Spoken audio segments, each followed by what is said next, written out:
Hello, and welcome to this Wednesday evening at the She Interviews. I'm Jenny Shannon. Jess has a night off this evening, so you get to see me. And I am so excited to be joined this evening by Shawn Elliot. Shawn is our registered health nutrition counselor joining us this evening. Hi, Shawn. Thank you so much for making some time to meet with us tonight. Oh, it's my pleasure. It's a little chilly tonight, but we're I doing it. know. It is a little chilly. Shawn's in Canada. Maybe it's a little chillier for her than for us, but we're so glad that you've been able to be here.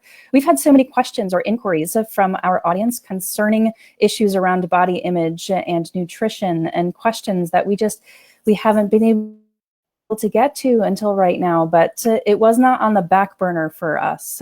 We kept on pushing it and wanting to make sure that we got the right person in here in order to answer some of our questions. And we're so glad that it's you. Shawn, if you wouldn't mind, would you take it just a few minutes and tell our ladies at home a little bit about who you are and what you do? Okay. Well, as you know, my name is Shawn Elliot. I'm a health and nutrition counselor, although a lot of people just call me a health coach. I think it's a little bit easier. My goal in life, the people that I work with overweight women and children. My goal in life is to reduce the rate of childhood obesity by educating and working with women. Women, for the most part, that's that center hub of the family. That's the one who's doing the shopping, doing the groceries, making the dinner, making the lunches. So that's the one that I work with to really help to guide the family, and especially women and children.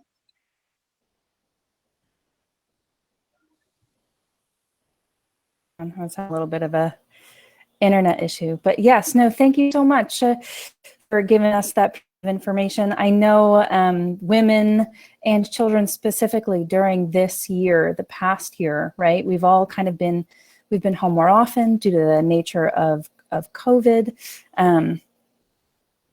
And we've had a little more access to the kitchen. We've not had the opportunity to exercise, perhaps maybe in the way that we're accustomed to. Our gyms have been closed. Maybe that's something that we've had access to before.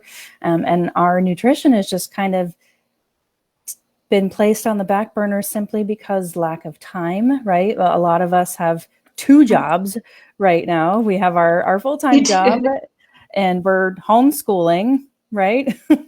which is pretty crazy right now. And it's so difficult. It's just so difficult to maintain healthy eating habits right now. You said your demographic that you speak to the most is women particularly, and women is who you're specifically passionate about? Yes. I tend to work more with women. I have worked with men, but for the most part, I work with women, women who have children, women who don't, women who are suffering from hormonal issues. And right now with COVID, it's a really difficult time. People are stuck at home. Many people are out of work. So maybe they're using food bank. Maybe they're just trying to kind of make do with what they have. They're working from home. They've got the kids home. Everybody's stressed and crawling the walls. And it's a really difficult time. A lot of people are eating out of stress, and a lot of people are eating out of boredom. And it's hard. I get it. Yeah, right. We talked a little bit about that for sure. Is that there's so many limited things that we can do right now that food just kind of seems the obvious choice, which is unfortunate. Shawn and I were talking just a little bit Relationship before. with food is everything that we have that's wonderful in our life is your birthday, Christmas, Thanksgiving, even your anniversary dinners. I mean, everything revolves around food. So food has a really important place in our lives. So when we're stressed, we want comfort, and the comfort comes from food. And it's totally natural and normal. Yeah, food incites an emotional response, doesn't it? Yes. And we kind of want to Comfort. hold on to that. Yeah, no, absolutely. Yes, and that is why I'm so glad we're able to stream this on Facebook. Again, it's one of those platforms, the social media platforms that we've kind of been attracted or drawn to, particularly because our gathering or our social interactions have been limited. So that's been the place that a lot of people have been able to go and find connection and community. But unfortunately, it's also the place to find a lot of bad information about nutrition and how to care for ourselves. Is that true? Yes. You have to remember that the supplement, that whole manufacturing of supplements is not regulated the same way that food is. So they can make claims on a supplement or a product that aren't actually true. They only need a tiny little sliver of truth in there, and they're allowed to embellish because they're not breaking the law. The laws are just not as strict as they are with something like a food product. So often you'll find, and I've done it myself. I think every woman's done it. Take this pill and you'll lose weight and you'll feel energetic, and you'll wake up in the morning and everything will be wonderful. And it's just not the truth. Protein shakes, meal replacement, crazy diets where they eliminate entire food groups for months on end, and then they just don't work. I'm going to be honest. When people spend money on, we were talking earlier about the ab exerciser and that electronic belt that you wore that zapped all the fat and whatnot. It just doesn't work. Yeah, I'm so glad that you said that, because there is so much misinformation that's floating around out there. And it's nice to have a professional to ask simply, like, is sugar really bad? Or is fat bad? Are carbohydrates bad? Like, can we set the record straight on what's bad and what's not? I don't really use bad or good. I use healthy or unhealthy. Okay. It's like saying, if I have a chocolate bar, I'm bad. No, I'm not bad. Maybe I had an unhealthy choice, but I'm not a bad person for eating an unhealthy food. Is sugar bad for you? Yes. I'm going to be honest with you. It is. Sugar causes all sorts of issues in our body, from inflammation to wrinkles. Yes, you see all those wrinkles? That's where they come from. It does cause us to gain weight. Absolutely. It totally messes with our metabolism. So sugar, yes, it's bad. Sugar substitutes actually can be just as bad. I think you remember back in the 1990s or so, sugar was bad. Everything went sugar free. So they Yeah. brought in and then some of these were linked to cancer and Right. pulled off the market. So sugar substitutes are not any better than sugar, truth be told. Is fat bad? No, fat is not bad. You actually need some healthy fats. Mm. Now, there's different kinds of fats, but a healthy fat, so think cold water fish, walnuts, flax seeds, nuts and seeds, avocados, even a small amount of olive oil, and those types of healthy oils. Those are good for us. We need those to absorb our fat-soluble vitamins, vitamin A, E, D, and K. If we don't have fat, we don't get those vitamins. We can get very, very sick. We Mm. need fat for our joints, for our skin, for our hair. So we need some fat. Fat has more calories than a carbohydrate or a protein. So you don't want to overdo it. But yes, you need healthy fats in your diet. Yes, you need carbohydrates in your diet, because carbohydrates do help us with protein.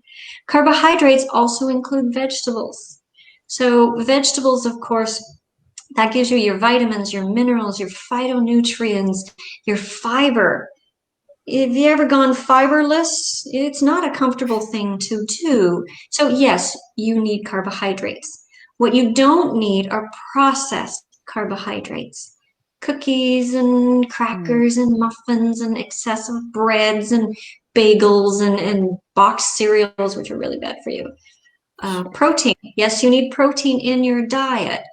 Not as much as many people think, but you do need protein. And it doesn't have to be from an animal source. It could be a vegetarian source, or you could be an omnivore where you have a bit of each. Absolutely, is quite healthy. But you do need protein as well. Got it. Thank you. I mean, these are just some of the misconceptions that I've kind of absorbed as a person. Um, but what are some other common misconceptions that you have some clients come to you with? Um, I think part of the misconceptions that are out there is we go through phases. We went through the fat-free phase, back Yeah. in I think it was the 80s. Everything was fat free. So we had fat-free bread and fat-free yogurt and fat-free ice cream and fat-free milk and fat-free everything. And we all ate it, and then we got sicker and fatter because we need fats.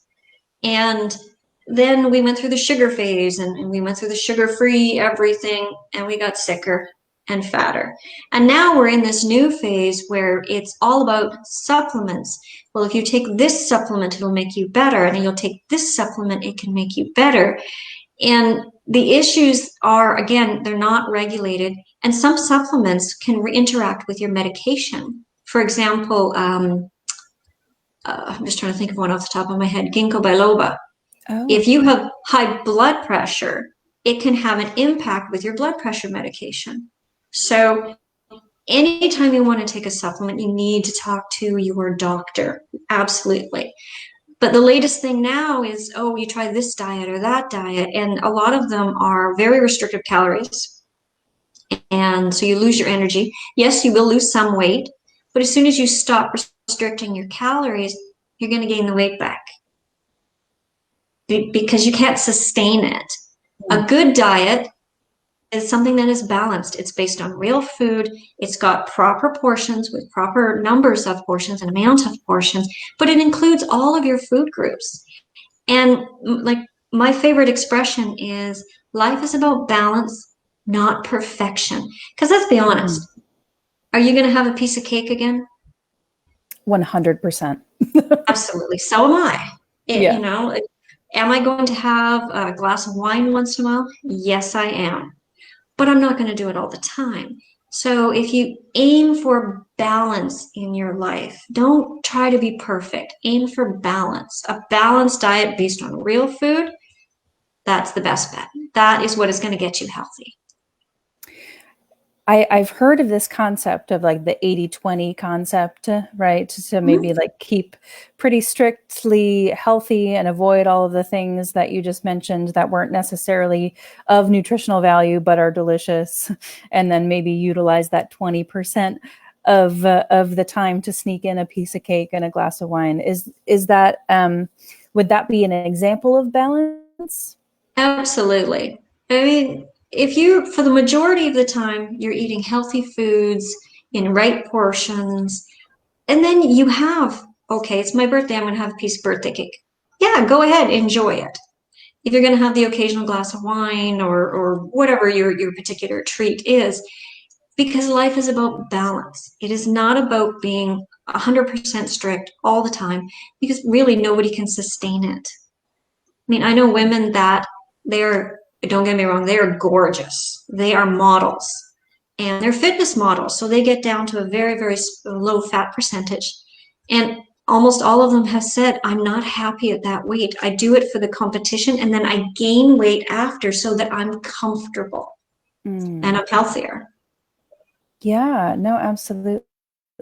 I think there's been this this swing of what's popular according to women's weight and body size always through the decades, and I have been noticing this pendulum swing back to supporting this concept of like real women's bodies, to not be the super skinny. I think the impression that we would have of what a supermodel is. But the fact of the matter is, like, every woman's body is a real woman's body. And it's kind of hard now, right, to toe the line. I am concerned about this topic or this word obesity that has kind of dropped off the radar recently in this new phase. I guess that's good in acceptance and body acceptance and self-love, that we need to absolutely uphold all of those things. But how do we toe the line between knowing what's necessarily obese? How do we classify it? And how do we find the healthy balance for us? I think every woman is beautiful, first of all. And I think it's healthy to love your own body and to feel comfortable in your own skin and be confident in who you are. Obesity really is a technical health term, and it really is focusing on your health. So when a person is obese, And it's not just the weight, they usually have other side effects. Type 2 diabetes, insulin resistance, they could be estrogen dominant, they may have high blood pressure, heart disease, non-alcoholic fatty liver disease. All of these things encompass and accompany being obese. Mm. So lately, the latest trend, if you want to call it that, has been very much about self-acceptance, which is wonderful. I think it's great that these, young girls in school are realizing that these models in the magazines are photoshopped. They don't really look like that. It's all done with cameras, and it's okay to be them and to love themselves. I think that's fabulous. But on the other hand, we also want people to be healthy.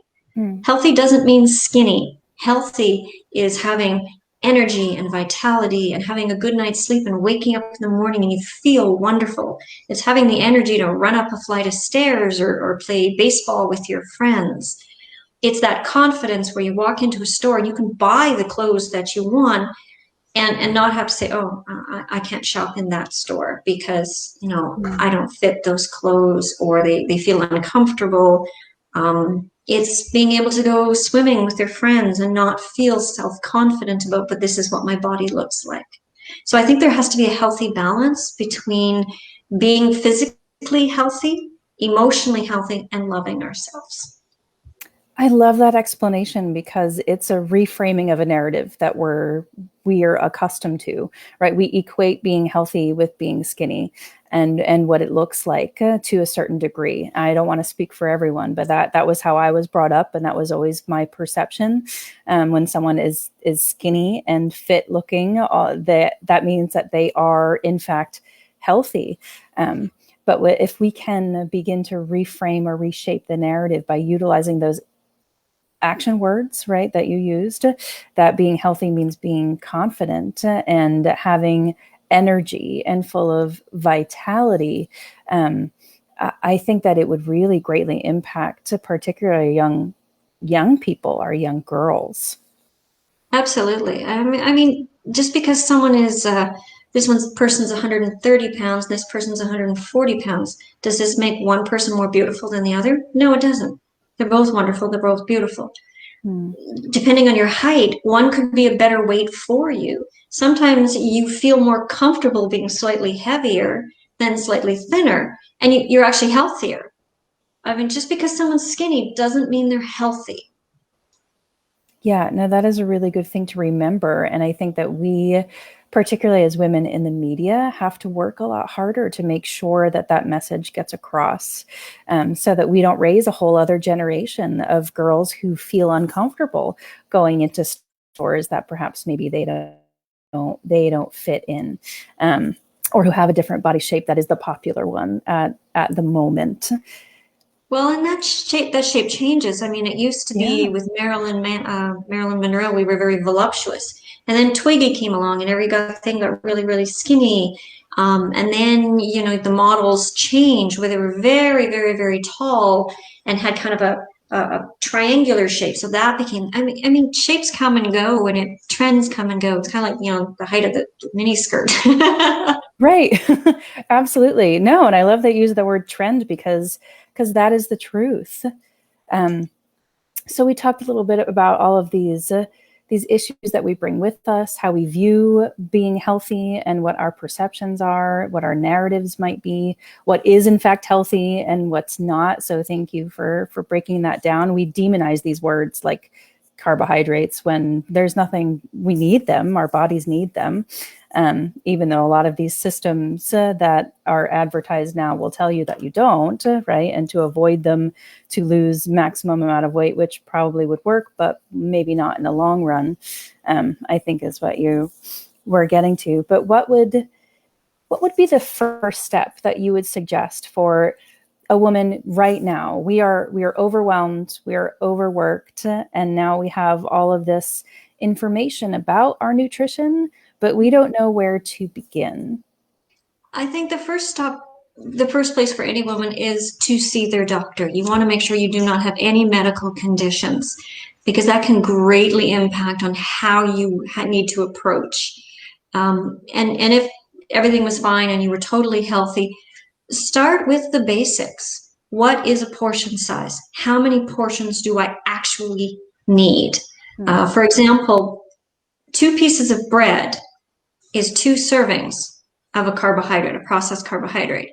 Someone of my size, I only have 2 servings of carbohydrate, processed carbohydrates a day. So that means if I have 2 pieces of toast in the morning, I don't have 2 pieces of bread as a sandwich at lunch, because now I'm actually over those portions. I'm going to have something different. So understanding what is a portion size, how many portions for my weight should I really be having? What are the different food groups, and am I eating all of those food groups? What is that expression? Eat a rainbow. Am I getting my fruits and my vegetables and my lean proteins and my nuts and seeds and so on and so forth? And start with the most basics. Yeah, I love that how you described it is not restrictive, right? It sounds like all of the food options were open to you. You just pick and choose when you eat them according to what's right for you in order to maintain or to achieve those weight loss goals, if you have them. Exactly. I mean, it part of it really depends on your age. It depends on your size. I mean, I'm not going to eat the same amount as a woman who's 6 feet tall, because I'm not 6 feet tall. It's just not going to work for my body shape. Knowing how many portions of each of the food groups, because for example, a serving of cereal from a box of cereal, if you take Cheerios, I'll just pick on poor Cheerios, and you pour them into a bowl about, yay big. I mean, let's be honest, we fill the bowl. Right. A serving of Cheerios is actually 3/4 of a cup. Oh. It's that much. So if you actually took a measuring spoon and you poured it in the bowl, you would look at it and go, well, where's the rest of my cereal? Because that's not enough. We have what we call portion distortion, and our sizes of everything are getting bigger and bigger and bigger, from a hamburger to a bottle of Coca-Cola. Remember the old glass bottles used to be about yay big? Sure. And then they got bigger and wider, and our cereal's the same. Our bagels, they used to be really small, now they're quite big. Everything's gotten bigger, and we're accustomed to it. So we think, oh, I've only had a bagel. Well, that bagel might actually be more than your servings. That cereal might be more than your servings. So really start with the most basics, is looking at your portions, portion sizes, and how many portions you're eating.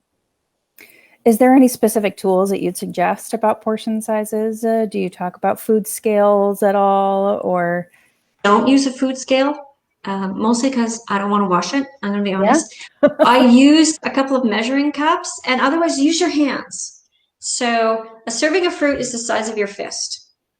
Okay. A serving of cheese or peanut butter is the end of your thumb. Greens, leafy greens, 2 cups, 2 hands together. That's a serving of leafy greens, so spinach, lettuce, so on and so forth. For most other things, like protein is the size of a deck of cards. And it doesn't matter whether it's a chicken breast or a piece of fish, it's the size of a deck of cards. So you can use a lot of these. If you look online at the food guide, so the Canada Food Guide or the United States Food Guide, it'll give you a lot of these tips and tricks. And so you can use them. There's some you can download on your phone if you prefer a little more tech savvy and you prefer that, or you can just take a look at them online and say, oh, okay, that makes a little more sense for me. I love that. Shawn, thank you so much for breaking it down into like expressions that we'll be able to understand, right? Direct applications that we can use, because who has time to calorie count, but I certainly can always look at my thumb and see how many tablespoons of peanut butter is appropriate. That's helpful. It has to be something, for me, the way that I work with my clients is it has to be simple. It has to be real, has to be doable, because women are busy. We've got jobs, we've got kids, we've got spouses, we've got houses to clean, and we've got 100 other things. And then with COVID and all the other stresses, we do not have time to be going, is this 100 calories or 150? How much do you think this? Nobody has time for that. So if we get down to the basics, focus on what's simple, focus on what we can do, you'll make a lot of progress there. Yeah, absolutely. No, that is so encouraging. Shawn, would you Would you let our audience know where they can find you and what kind of services that you provide in case they feel like they need a little more guidance than just this half hour? I mean, this was a great teaser for those of us who needed a jumping off point. But where can they find you, and what kind of services do you provide for them in case they need some handholding through this? Well, I actually have a couple of different, my website, which is www.powerfulevenutrition.com. I'm also on Facebook. I run a Facebook group called Weight Loss for Women and Children with Powerful Eve Nutrition. I'm on Instagram, same thing, Powerful Eve Nutrition. So you can pretty much, you can find me a lot of places. The different programs that I use, I do individual counseling. Sometimes people just want a one-of to kind of get a starting point. They want to do the rest on their own. I offer a hormone reset program, which works for women who, the majority of us whose hormones have been out of whack because of our food, maybe menopause, maybe childbirth. There's lots of different things. I work, like I said, primarily with weight loss. My motto is that we're on a journey together, my client and I. She's the driver, I'm the map. So she decides the pace that she's going. She chooses what she's comfortable changing and when. And my job is simply to guide her and get her to her destination. So it's very individualized. It's not a cookie cutter approach because that doesn't work for women. It actually works fairly well for men, but not for women. We are too individualized. And you can't just have one approach and say, okay, this is going to work with every woman, because it doesn't. So every program that I do, it has a basis, but it depends on the woman. And we make it so that it works for her. Excellent. I'm so glad that you said that aloud. So for those of you at home who are struggling, right, with the cookie cutter systems that have not worked for you, I was one of them. You are not alone, right? It is because it needs to be specifically tailored to you because you are unique. Shawn, I can't thank you enough for the wealth of information that you provided for everybody this evening. I think it was exactly what we all needed. It was a little bit of practical application that we could apply, some retracting of some myths that we've all really believed or held on to based upon what media feeds us or what our friends are doing. And sometimes it's hard to wade through those things. And the fact that skinny is not always healthy. We have to kind of find what that looks like or what that balance is, because balance is not perfection. We're humans. We can't be perfect, but we can find that balance or achieve it. And for those of you who feel like you need a little extra push or a little extra help, we'll make sure that we provide Shawn Elliot's information on all of our social media pages, Instagram and Facebook as well. So you can make sure you can have access to her and find her. If you have found yourself in this position this evening, raising your hand saying, yes, this is me, you're talking about me, but I need a little extra help. Yes, don't wait to be happy. Absolutely. No, your happiness is so worth it. And we need to prioritize it specifically in this time period in history where we need to be our happiest and our healthiest for each other. Well, it was my pleasure. Thank you so much. It was great meeting you in person. It was so lovely. Yeah, it was so lovely to meet you, Shawn. All right. Thank you so much, ladies. Enjoy the rest of your evening tonight. We'll see you soon.